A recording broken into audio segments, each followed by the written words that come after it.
Chapter 1. You are listening at FameTV.info. In the harsh winter, Biffleton had more people who died of cold than monsters. The Duke of there, Aidan de Biffleton, was the worst groom with a huge estate. Aidan had more free time to meet monsters than to meet a woman. He, who always smelled blood, was unknown to the social circles of the Attenborough Empire. As he rarely showed up, rumors spread that he was a man of ugliness. Then one day, a nobleman who was curious about his face was discovered with a stiffened body, so rumors spread that he was someone who wasn't supposed to be encountered. No woman wanted to marry the Duke of Biffleton, who was full of rumors, but Biffleton, a young man, was neither interested in succession nor rumors of his pursuit. As a result, these actions set the elders of the Biffleton house ablaze. There is no problem with the family members of Biffleton. The elders spread rumors, but the rumor of Biffleton who didn't have any social circle could not be reached. When no one believed, the search for the monster Aidan de Biffleton's bride finally came to fruition. You can get a divorce if you want.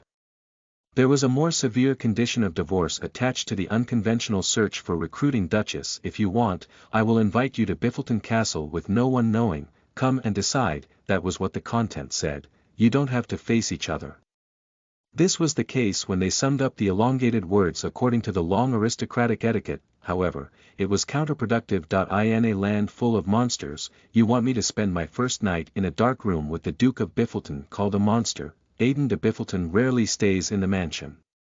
So you're asking me to live alone. However, the folly of elders who tried to avoid the malicious rumors of the Duke of Biffleton only backfired. So it was around the time the Duke of Biffleton's recruitment of brides failed for a year. It's a vivid dream. When I woke up, there was always a symbol in my memorable dream. Eileen, in the dream, looked up at the mobile twirling from the ceiling. Even though it wasn't the bed where the baby was likely to be, there was mobile hanging on the bed. Precognitive dream. Ever since she was young, dreams with mobile has always shown the future to Eileen. She watched herself in her dream. She, who was in a bright room, carefully browsed through the bedroom to see if there was someone beside her in the room. At that moment, the bedroom lights went out. She heard a voice in the dark. Eileen de Biffleton. Eileen opened her eyes wide. My name? No, my surname has changed. It's not Eileen de Arlene, it's Eileen de Biffleton. A sharp, dull pain hit the back of my head as if a hammer had hit it. Eileen. A low voice rang in the ear. When the voice was heard all over the dark, it felt like the sense in my ears was amplified by several times. The bed was shaking. To be clear, as if it had touched someone's body. I could tell because it was a precognitive dream. It was the Duke of Biffleton who climbed up on the bed. Aidan de Biffleton. His hands, which seemed to be cold, were passionately hot. The hand sweeping my lips and the hand touching the ends of the clothes were more cautious than I expected. It was a delicate touch, as if he was touching a piece of glass that would shatter soon. In her dream, she exhaled a deep breath. The hands that carefully pressed her clothes were large enough to be reliable. She could not clarify if it were the sound of her clothes rustling or the mattress rustling. The waist fluttered up. I felt like I was holding a bedsheet in my hand. The night was long. Eileen opened her eyes. In her hand was a letter to recruit a bride of the Duke of Biffleton. Eileen confirmed the name again and then opened the letter with an unbelievable face. Aileen de Biffleton, my surname has been changed. Having the name of the Biffleton family means that I will marry the Duke of Biffleton. Eileen jumped out of her bed. A long old mobile touched her forehead. Rumors of Biffleton were rife. Some said, because of the snowstorm, you can't even see the outer walls of Biffleton Castle unless it's summer. In winter, they said that the cold was so severe that it was difficult to reach the province, let alone the castle gate. The only people who could guide outsiders were the people who lived in Biffleton. They were the only ones who knew the way, but the harsh winter was just in the boundary of the Biffleton territory. Outside the boundary was a ray of veritable warm sunshine, as if it was a lie, and the lines were drawn and painted in different colors. The land abandoned by God. Eileen's repeated Biffleton's nickname unpleasantly. There were rumors that monsters who are entirely different from other provinces appeared in the cold weather. A place full of monsters. Besides, what about the Duke of Biffleton? There was also a rumor that he was ugly. That was somehow acceptable. They said that your body stiffens when you encounter his eyes. And also for him, his sword comes first rather than the words.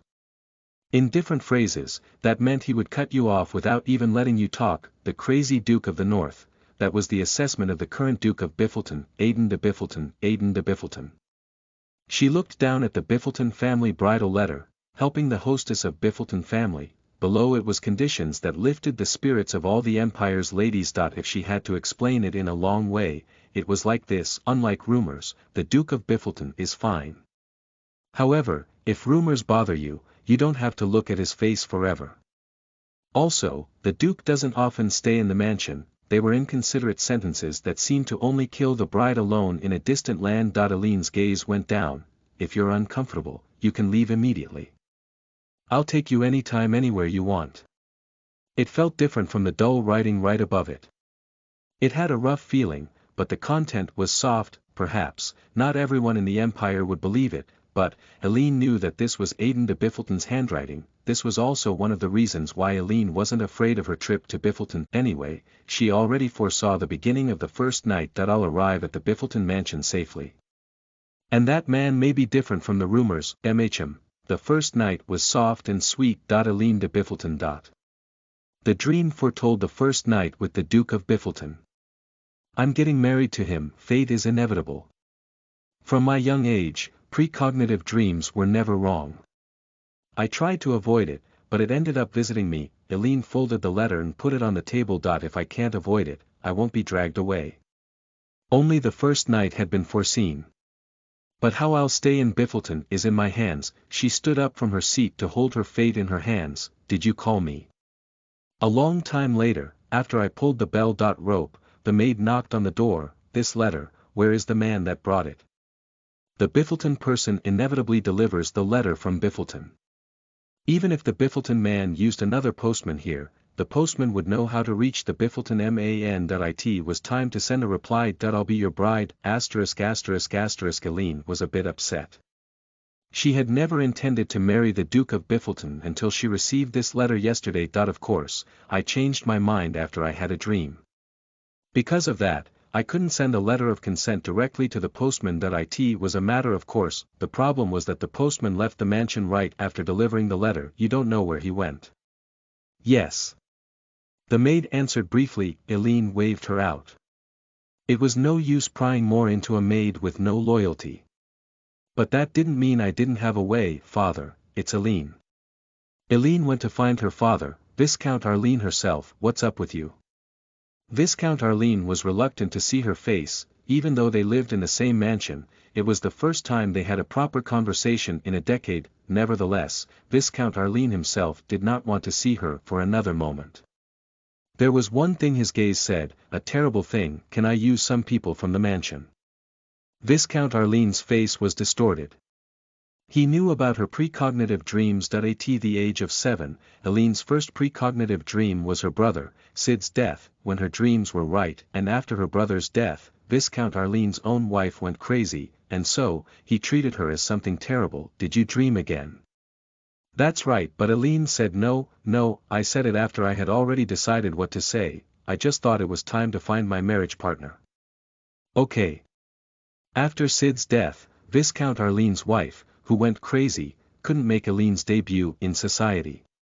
Thanks to this, Eileen was even blocked from meeting the aristocratic gentlemen of the Empire nobility. Are you thinking of attending the banquet? Asked Viscount Arlene himself with a reluctant look. That wasn't the case, but Eileen nodded briefly. I'm just trying to find the merchants group. I had to go and do something else, but I didn't tell him. If I said, there would be talks about precognitive dreams again. There was a reason why she hadn't talked to her father for more than a decade. Viscount Arlene himself had always doubted her. He decided whatever she does would be after seeing a precognitive dream, so he never listened to her. You shouldn't talk about dreams outside. However, marriage seems to have been an exception. Eileen swallowed a laugh. Yeah, you don't want to put anything terrible in your mansion anymore. Go on. You may use people of the mansion. Irene withdrew without a word at the congratulatory order. I got what I needed. That's enough. There's no need to talk to a person who treats me like a monster anymore. I'm treated as a monster, and I'm marrying a monster duke. What combination would suit me better than this? Eileen, who couldn't repress her laughter, called out one of Viscount's knight. Get me the merchant group's list heading north and the location of the capital's branch.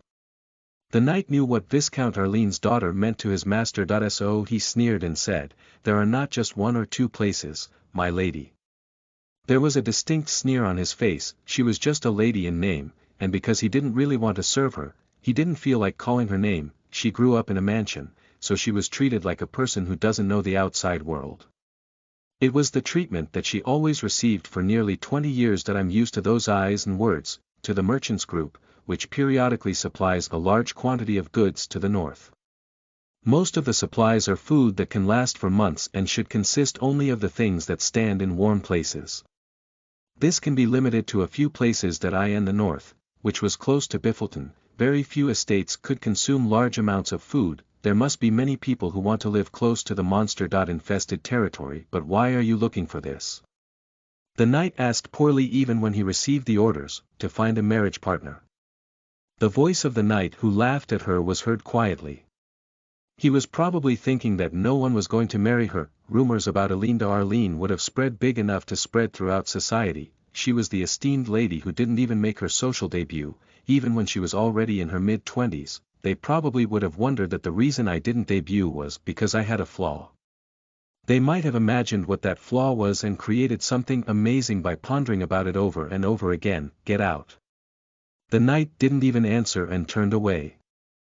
Eileen persevered. She's a person too. There was no way she wouldn't be angry. But it's okay that you've been doing this all the time. It's okay, you won't be coming back to this mansion anymore. So it's okay. She put herself to sleep, as she always did. Listen to the full novel at FameTV.info, direct link in the description.